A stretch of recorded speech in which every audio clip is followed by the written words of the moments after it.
So, good afternoon, everyone, and thank you for taking the time to join us for today's webinar on choosing the right platform for customer and citizen facing experiences. My name is Valerie, and I'll be your host and moderator for today's session. And with me, joining me, is Shubham Srivastava, Senior Sales Engineer at Liferay, who will be leading today's discussion. So, as organizations continue investing in AI and digital transformation, delivering fast, secure, and personalized digital experiences has become more important than ever. Well, with so many options available today to build digital platforms for customer and citizen facing experiences, the question is, how do you choose the right platform to support your organization's long term digital strategy? In today's session, we'll explore the different platform approaches available, what each approach is best suited for, and the key considerations when building customer and citizen facing digital experiences. We'll also look at how Liferay DXP brings together the capabilities organizations need to support personalization, self service, and future AI initiatives on a unified platform. So, before we begin, let's have a quick look at today's agenda. So, our speaker Shubham will take you through a few topics aside from introduction. That will be what are customer experiences and why do we need them in the AI era, followed by hybrid architectures and the evolution of low code. We'll also look at some consideration in terms of self-service capabilities and how we can elevate AI initiatives with digital experiences such as Liferay DXP. We'll also be doing a sharing on some case studies that we've worked with organizations to help enhance their digital experiences. And after that, we'll move into a Q&A session where we'll open the floor for any questions. We encourage you to submit your questions to the Q&A panel at any time during the presentation, and we'll answer as many questions as we can during the Q&A segment. Please note that today's webinar is being recorded and the recording will be shared with you after the session. You will also receive a short feedback survey at the end of the webinar. We would greatly appreciate your feedback as it helps us improve future webinars and deliver topics that are most relevant to you. With that, I'll hand over the time to Shubham. Shubham, please. Thank you, Valerie. So yes, before we actually go into all these topics that we have planned for today's agenda, um, we also want to cover like what exactly are we talking about when we talk about experiences around customer or citizen. So if we go to our very first slide, what exactly are these customer or citizen facing experiences? Now, traditionally, these experiences have been categorized more from access channels point of view. Like if there is a website, if there is a web portal, if there is a mobile application, those are those were traditionally termed as experiences from the user engagement point of view. But what exactly is that terminology has transformed as of now is how easily your users can access the services or the features that you've created for them over all these access channels or access points across your IT landscape. Now, users or can be anybody. Like these are various personas or stakeholders that exist within your business domains or within your industries where from where you've launched these solutions for your end users. Like from a government organization point of view, these could be citizen or these could be vendors or these could be partners. From manufacturing point of view, these could be suppliers or distributors, and from BFSI point of view, again, there can be agents, there can be customers, there can be other B2B entities who are actually leveraging different kinds of services that an organization is offering. So it is all the more important now. It is all the more critical now that we channelize the right set of experiences for all these users and all these personas that exist within our ecosystem, so that they can always find the right set of services, the right set of products. They can access a lot of self services within their within the IT landscape that we've created for them, so that the communication or the interaction or the experience across multiple endpoints is kind of consistent, personalized, and relevant for the user who is accessing your access channels.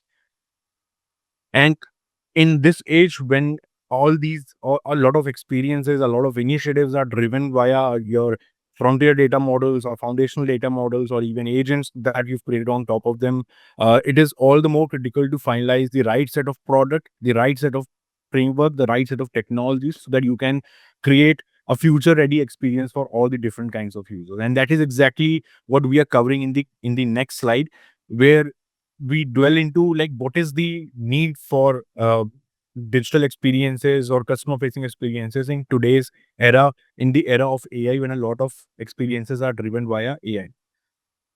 Now, organizations have already invested heavily in both in terms of infrastructure or efforts or initiatives behind the brain that will actually do the parsing part for every activity or every data that your organizations are generating.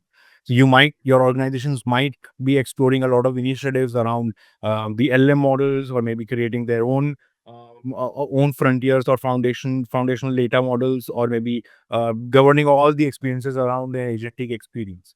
And a lot of forums are, and a lot of webinars are also talking about how organizations can actually leverage these the technical advancements that are happening around us in order to create all these automations or maybe drive faster interaction with users.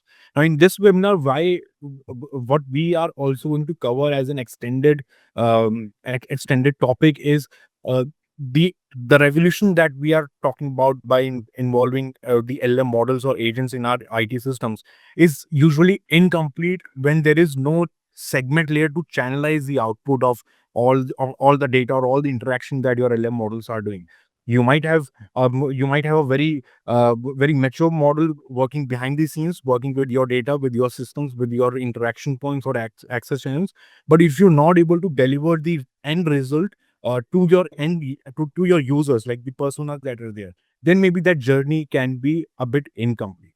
Like maybe you've created an LLM model that is creating a that is parsing all the intent that you're capturing over a particular query. But if you're not able to translate that to your end customer, maybe that investment, that effort is not fully leveraged when we talk about the revolution that you've brought in by bringing these AI models. And that is where, apart from the brain that you have within your systems, there is also an equal need for an intelligent experience layer, which we are covering in the next slide now, so that you can actually channelize the outcome or the output of all these all these indexes or all these embeddings that your LM models are going to do. So usually in an organization, you have a lot of core systems. If you talk about government organizations, there are core policy engines, there are core systems, point solutions where we have a lot of data. And then there are LM models or agents that are sitting on top of those based on your initiatives, that are actually having an access to this data, and they'll be able to interact with any query, or maybe they'll be able to automate any part of the process that you want them to do or you want them to execute. Now, whenever you have this kind of a setup or this kind of an establishment ready, you also need an intelligent interface so that users can actually interact with whatever models or whatever wrappers you've created on top of them. Like if there is a citizen kind of an experience, how citizen can be better equipped with the right kind of services, like these schemes or services that are relevant for me.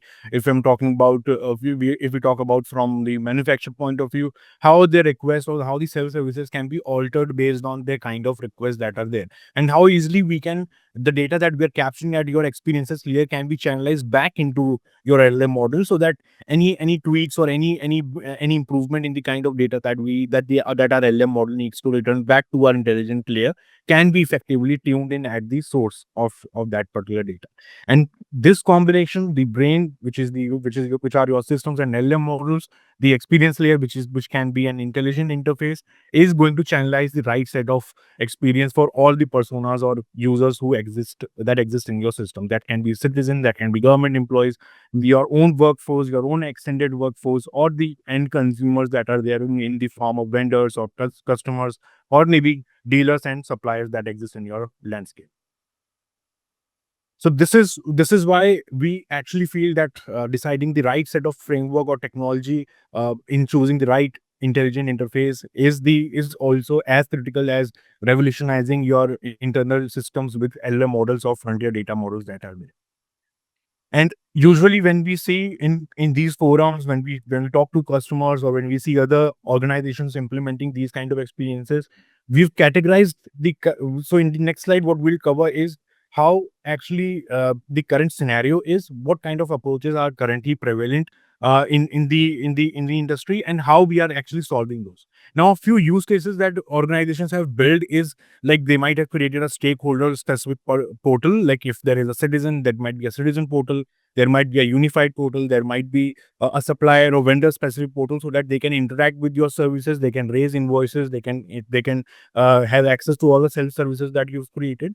And this is from an information dissemination or transaction point of view.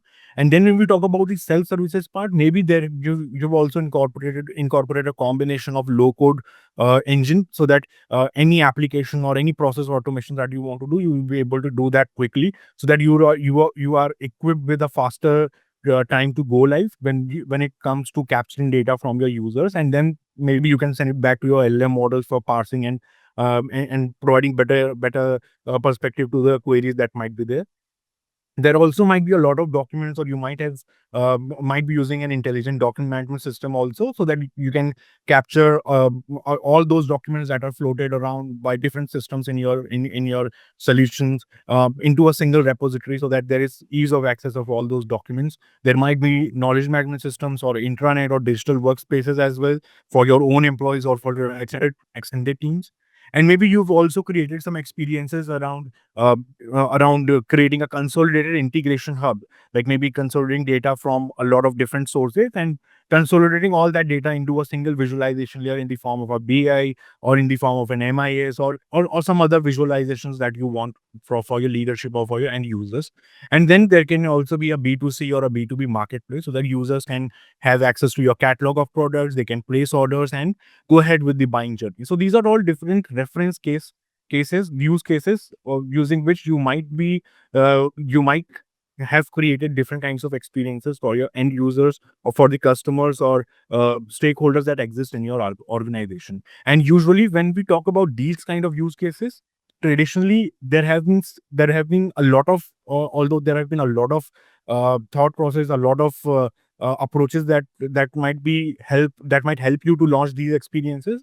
But if we want to categorize them into three broader categories, the next slide is something that will talk about the prevalent approaches on that organizations have usually followed in deciding the experience layer for their organizations or for their systems.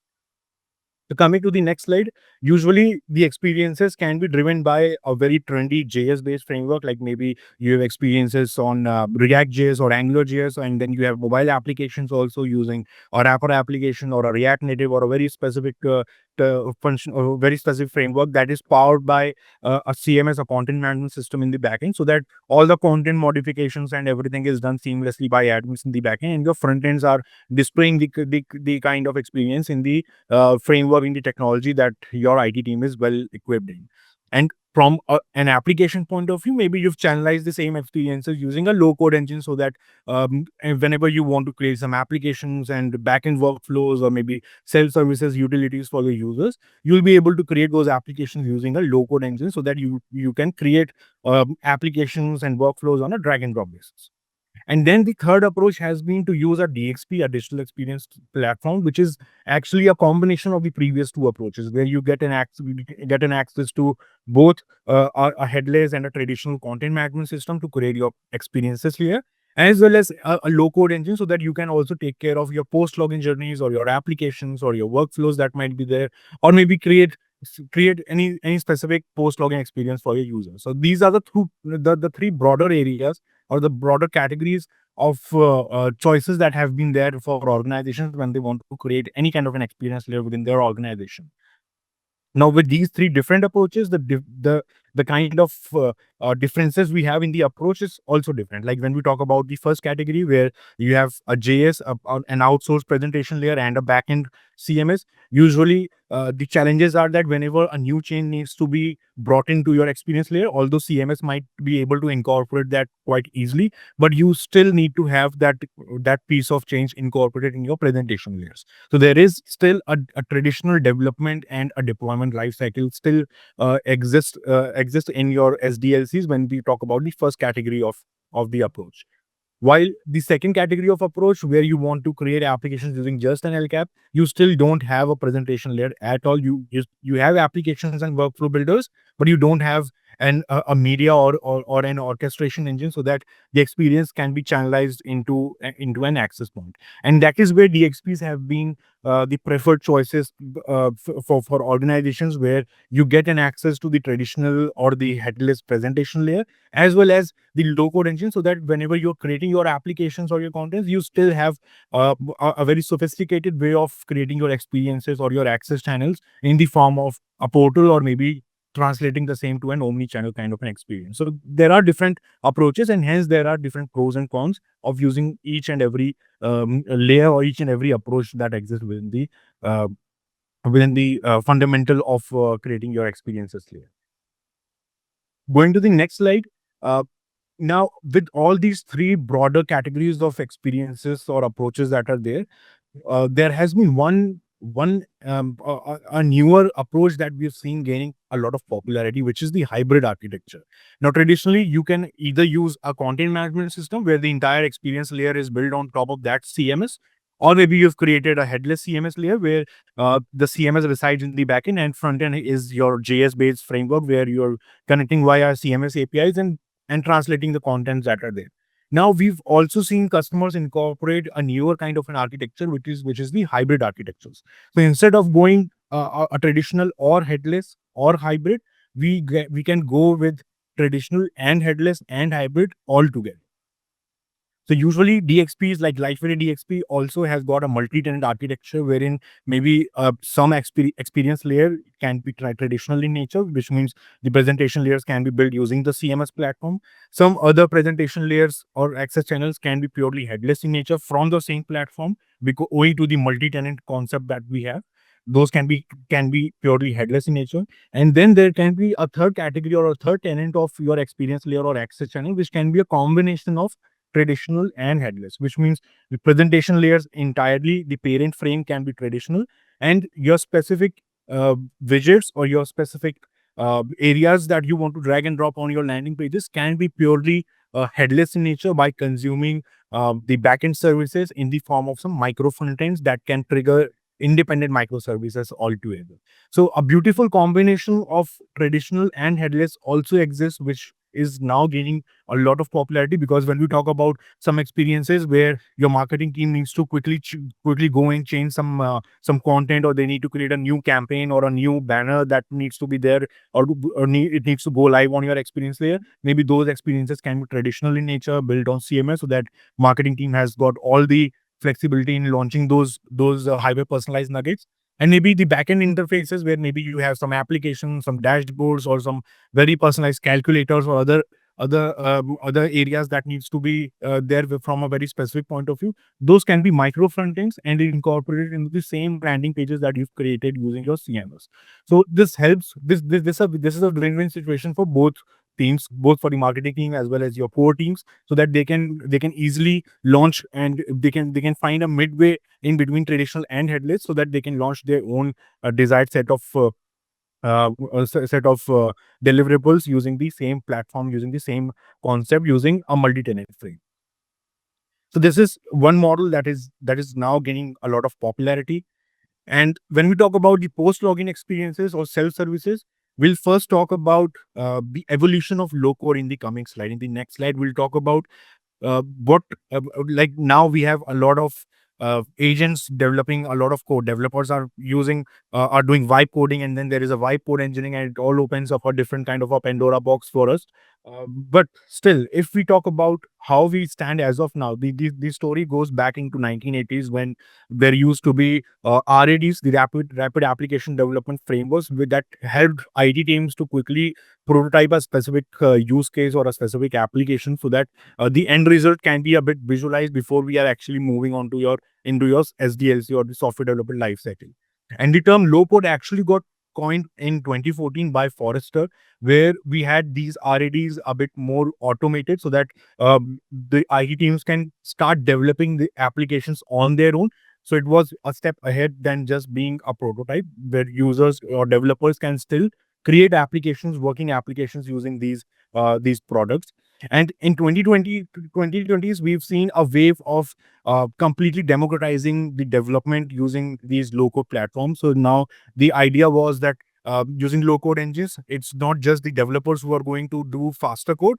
The business teams or the lesser or the teams that have less exposure to the technology can also create some quick applications based on reusable elements that we might have created using low code engines. And now in 2026 and the decade that is running, we have seen all the frontier models and agents exploit the kind of vibe coding that you wanted to say. You can it ships a lot of code and it ships a lot of vulnerabilities as well. So that's again something that we need to engineer. The developers, the IT teams to engineer. But yes, this story started back in 1980s when we started to use RADs, and it got democratized. It went into democratizing the kind of experiences users can have once they want to access a low code engine. And that's again a very a very beautiful concept when we talk about creating your post login experiences or creating self services for your end users.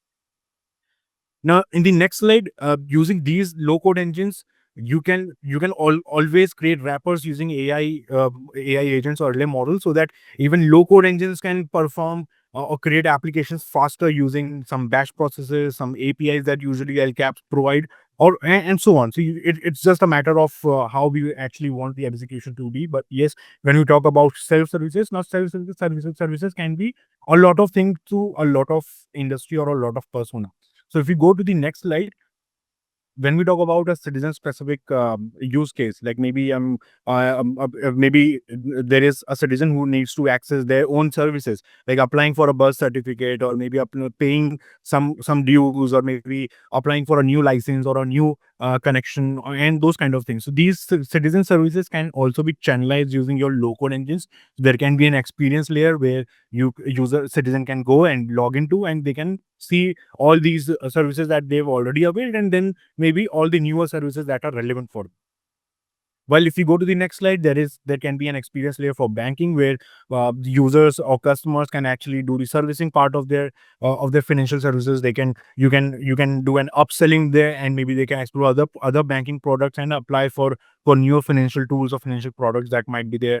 And if we talk about a manufacturing kind of industry in the next slide, then users can again talk about raising a new service ticket, or maybe internal users can request for new inventories, or they can track some of the services that are going on in a particular life cycle. So self services mean a different kind of an experience for the industry for which we are creating these self services. And now how we are actually revolutionizing the kind of self services that we see as of now in this era is by creating wrappers on top of your self services layer, using LM models or agents sitting on top of your self-service layer, and guiding citizen or customers to access these self-services. So these self-services still require users to log in, which is anyways a very critical element. And then they need to fill up some application forms, which will then go to some workflows for approval or rejection. And then maybe the ultimate product, or ultimately that thread that your low-code service has initiated, gets actually executed to its summit.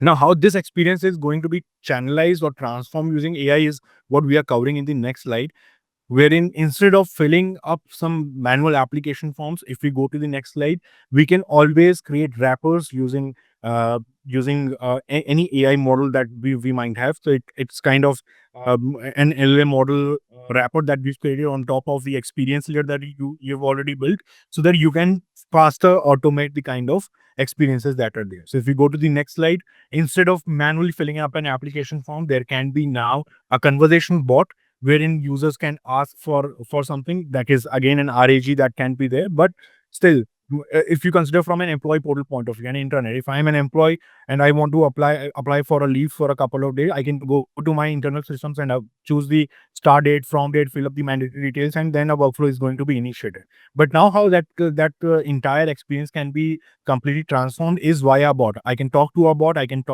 just typing, or maybe just open up the mic and start talking that I want to apply leave for the next 2 days. And this bot, the text that I've typed or whatever I've talked about is going to be passed by an intent parser, maybe and then it's going to be taken up by the LM model to invoke the right set of APIs behind the scenes, and get me back with some map functions, with some follow-up questions, or maybe execute the workflow that is there. So maybe if for the previous example, I want to apply for a leave for a couple of days, maybe the bot comes back with a follow-up question. Please specify the exact dates that are there, and then maybe I don't have those much leaves available as sick leaves or casual leaves or the kind of category that I'm trying to raise.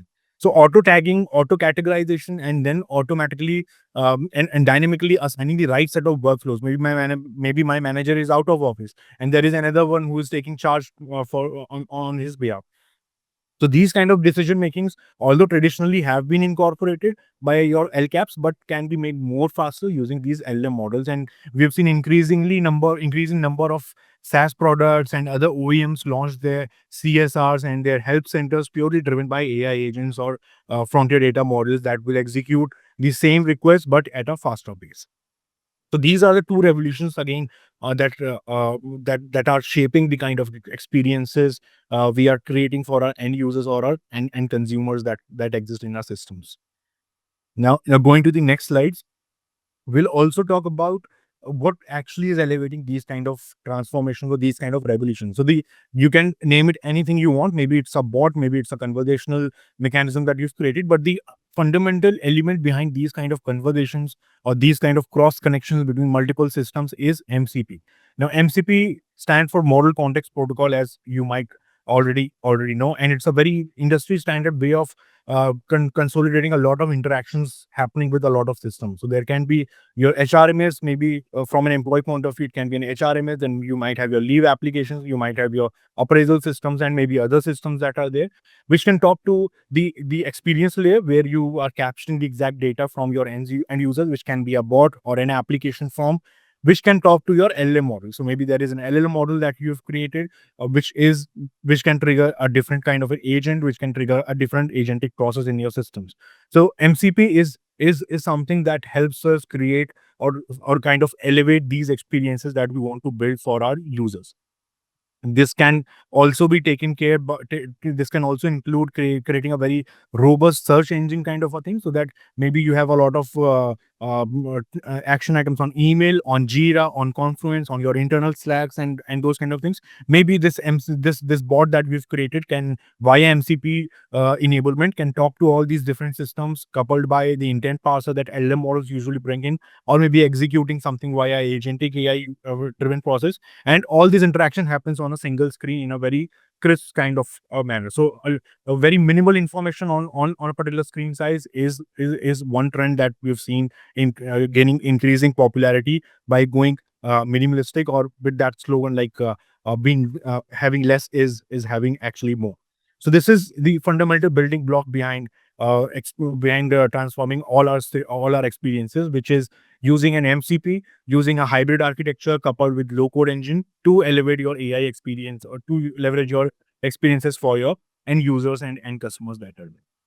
And in the coming slide, we'll talk about some reference case studies that we have actually implemented as part of Liferay, and where do we actually have a lot of scope around revolutionizing this experience that we've created. Now, the first case study is about Panasonic, Anchor by Panasonic, where Liferay's all these experiences or all these approaches that we've seen are in some way being leveraged to create a very sophisticated dealer portal.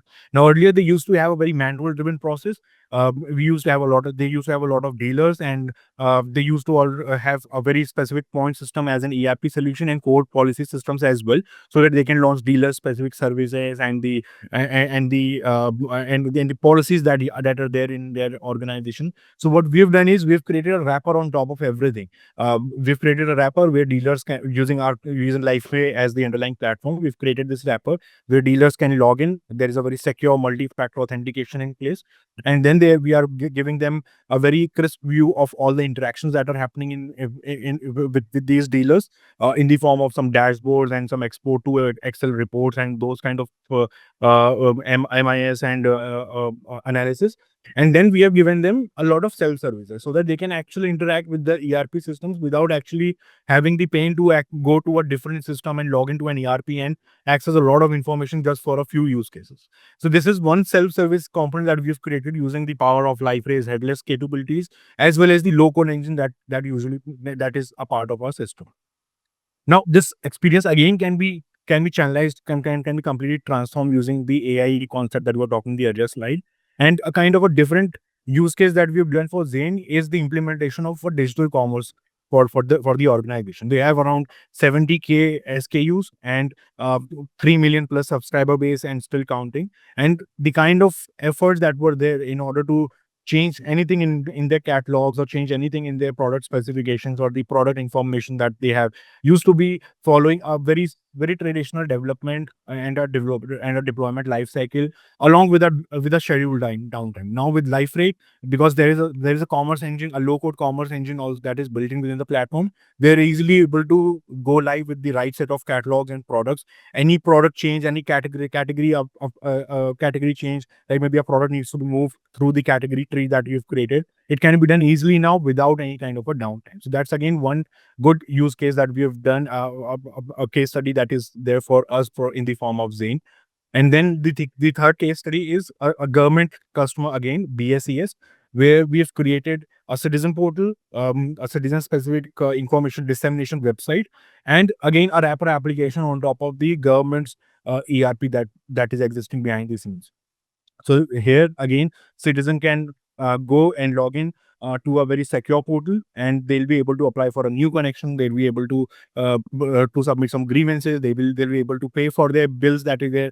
They'll be able to in fact have a clear view of what is their current outstanding and the current utilization of electricity that is there. So this again is a very critical a channel, a single gateway kind of a system that we've enabled for BACS, where citizens can interact with the government officials freely and will be able to avail all these services that are there. So all these three case studies, in some way or the other, are towards channelizing superior experiences from an end consumer point of view. So the end consumer can be a customer, it can be a citizen, or it can be your own users who exist as dealers or suppliers or vendors. And that is something that we want to throw more light, like how do you actually decide on a particular platform or on a particular framework so that you can create these kind of superior experiences for your organizations.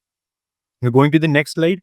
We'll talk about the three critical elements that we've covered over a period of this entire deck that we've covered today. Now, first was again how beautifully you can leverage a combination of hybrid architectures with your CMS and your low-code engine, and the platform that or the framework that you want to finalize should also be equipped with all the newer or newest technical advancements that are happening around us. Like it can be as simple as having a conversational bot, or as simple as just enabling the entire platform as MCP, so that we are free and we have the flexibility to bring in our own LLM models of our choice and create our own wrapper applications on top of that. It should not be restricted, because when you start with a particular project, you don't know the kind of volumetrics that you might, if it's a greenfield project, you won't know the kind of volumetrics that you want to your systems might experience on day one. So there should not be any kind of a restriction on the number of users or the number of usages or the number of solutions that you can build on top of a particular framework or a platform. And it should also be agnostic of the infrastructure deployment offerings. So as an organization, I should be free to host this platform wherever I feel like. It can be on premises, my own data centers, virtual private cloud, public cloud, or maybe cloud native offerings as well. And of course, there should be a good adoption. It should use all the developer friendly technology, so that the internal IT teams that we have, they can also leverage the platform to its fullest and create solutions on top of that. And there should be flexibility in everything. There should maybe a platform is bringing out hundreds of capabilities. We should have the freedom to extend any of the capability of the platform, so that any specific use case that we are solving can be modeled on those terms and those features or functional requirement specifications that we have for a particular use case. And it should also be free of any kind of a restriction on a specific infrastructure component. As an organization, I should be able to choose my set of operating systems, my own databases, or the kind of application servers that I want to use in order to spin up a particular platform. And of course, security and governance is a top notch criteria for finalizing the right set of platform, and that is exactly what we are actually doing with Liferay as the digital experience platform. We are checking all the right boxes when we talk about all these leading critical elements or critical foundational building blocks in finalizing the right set of product or a framework for for elevating your experiences layer. In the coming slide, we see that um, once we were talking about the three different approaches, uh, there should be a different kind of a flavor that should be brought in by a particular platform, so that we should be free, or we should have that flexibility to choose the right set of technology for our own use case. Like maybe if I want to create a micro front end, I should be able to do that using React.js or AngularJS or any other JS technology of our choice. So concept from fundamentally, it should be technology agnostic as well whenever you want to extend a particular framework or a particular platform's capability. Again, on the next slide, we should also we are also talking about how we are also talking about how all these things can be bundled into a single offering. Like Liferay as the digital experience platform, we have all those components that we were talking about in the previous slides as a bundled offering. So there is a portal component as well. We started off with as a CMS, and now here we are as headless CMS and low code and commerce, and AI hub is also on the way. So we all these capabilities are built in within the single platform, and that is when the true sense of modularity and microservices comes at our disposal when we want to create different kinds of experiences over here. So these fundamental elements, like creating headless architectures to leveraging low code and creating MCP driven wrapper applications, or creating our own LM models on top of the IT systems that are there, so that we can create the intelligent layer that is going to be the face for all the users and all the personas that exist in our system, is all the more important as of now. And Liferay has got all those capabilities as part of the same plan. So this is what we want to cover as of today from my thought process, what we see as the best approaches now from the headless point of view and the hybrid point of view, how low code is evolving, and how LM models are changing the face of conversations that are happening, and what key capabilities you need to look after when you are finalizing a particular product or a particular framework. With this, I think now I hand it over again to Valerie. Valerie, I think over to you now. Thank you so much, Shubham, for that insightful presentation. We'll now head into our Q&A session. So if you have any questions, please submit them through the Q&A panel, and we will answer them live. So if you don't know where the Q&A panel is, you can click on, I'm not sure if that works the same for you guys, but you can click on more and you can click on Q&A.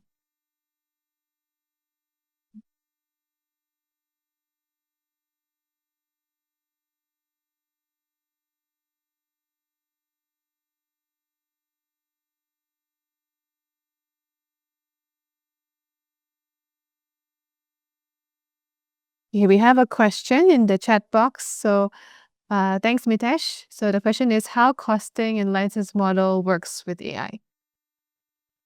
So when we talk about AI, our usual uh, thought is bring your own AI models. So we have enabled our platform with the MCP, which is going to be the gateway so that you can connect your own LLM model. So ideally, if we talk about the base Liferay DXP as the platform, you everything, every data, every content, every index that we are generating is exposed as APIs, as well as is enabled via MCP. So now you can plug in your own LLM model, um, and consume this data and create your own wrapper applications or your own conversational layers on top of that. We are we won't bring an AI model as part of the platform. Now we have AI Hub that is soon going to be launched in its full strength, where we are actually going to play with a lot of these terminologies, where you'll have access to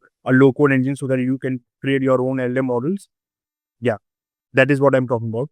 So with AI Hub, you'll be having a low code builder so that you can create a lot of agents on your by yourself, and there will have a kind of a scope that you'll be able to uh, create in terms of tokens. So there will be tokens using which you'll be able to allocate different kinds of tokens to different kinds of LM models. Like maybe you're using an LM model A and LM model B, and you want both of them to be plugged into Liferay's AI Hub, and you'll also have a token for Liferay AI Hub model as well, which will eventually define the internal token distribution that is going to happen within independent LLM models that are there. Yeah, it's an agent and token based consumption tied to your own LLM models that is there. I think we'll give more clarity once we are rolling out with the exact distribution of tokens that are there. And but yeah, as of now, it's going to be, if it's DXP, it's your own LM model. If it's AIF, you'll be able to distribute tokens with Liferay tokens that we are going to launch. All right, great, guys. We have another question. Okay, yeah.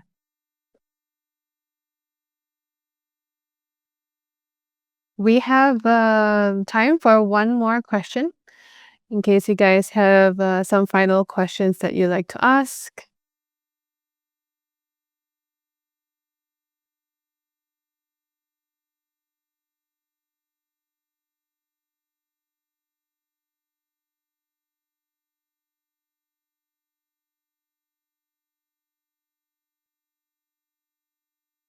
Before we end, I have a question to ask also. So before we wrap up this Q&A, what is one piece of advice you'd give organizations that are currently evaluating their digital platform strategies for their customer and citizen-facing experiences?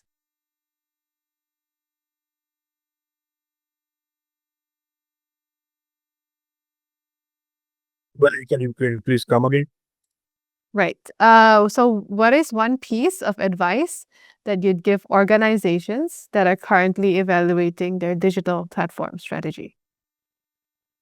First is, you should not compromise with the flexibility or the kind of unrestrictedness that should come along with a particular decision. Like you should always be having that freedom to execute a process in using a technology of your choice, because that is something we've seen in a lot of firms. Usually, customers adopt a particular platform and then they eventually find out that they won't be able to customize a particular piece of functionality, or they won't be hosted in a specific infrastructure or using a specific infrastructure component. So I think these are the more these things are going to create a lock-in for your decisions, the more closed the system is going to be. So that is something that should be avoided. And of course, how a particular platform is evolving based on your AI based initiatives is also something that needs to be taken care or discussed thoroughly subjectively based on the outcomes that you want to deliver. And I think these two are although there are a lot of things that you should keep in mind based on case to case or industry to industry standards that we've seen over a period of time. But yes, I think these two are the critical elements: unrestricted freedom to do anything with a particular technology or a platform, and then readiness to bring in our own LM models or or maybe anything native AI that a platform brings. So yeah, I think these two are the key building blocks for the customers. All right, great. Thanks so much for that, Shubham. And with that, we'll end our Q&A session in the interest of time. But before we wrap up, we'd like to share an upcoming webinar that may be of interest to you. So if earlier in the session, we were talking about intelligent experience layers. And if today's discussion about AI-ready platforms or Liferay AI Hub sparks your interest, we'd love for you to join our upcoming webinar on our latest product, Liferay AI Hub, taking place on 19th August. So simply scan the QR code on your screen to register. So we give you guys maybe about 30 seconds to scan the QR code, and you can register for our webinar at your own time. And also, you can also visit our events page for more upcoming webinars all over the globe, or you can also follow us on LinkedIn at Liferay to stay updated on our latest webinars and product announcements. And with that, we have come to the end of today's session. We hope today's webinar has given you a clear understanding of the different platform approaches available for customer and citizen-facing experiences, and as well as the considerations on building these digital experiences and also how to evaluate the right foundation for your organization's digital strategy. If you'd like to discuss your digital platform strategy, customer experience initiatives, or explore how Liferay DXP can support your business goals, please feel free to reach out to our APAC pre-sales team using the contact details shown on the screen. So for Southeast Asia, you may contact sales-sg@liferay.com. For India, that's sales-in@liferay.com. For Australia and New Zealand, sales-anz@liferay.com. And with that, thank you again for joining us today. We hope you found this session valuable, and we look forward to seeing you again at our next webinar. Thank you so much, everyone. Have a great Thank you. day. Bye. Bye-bye.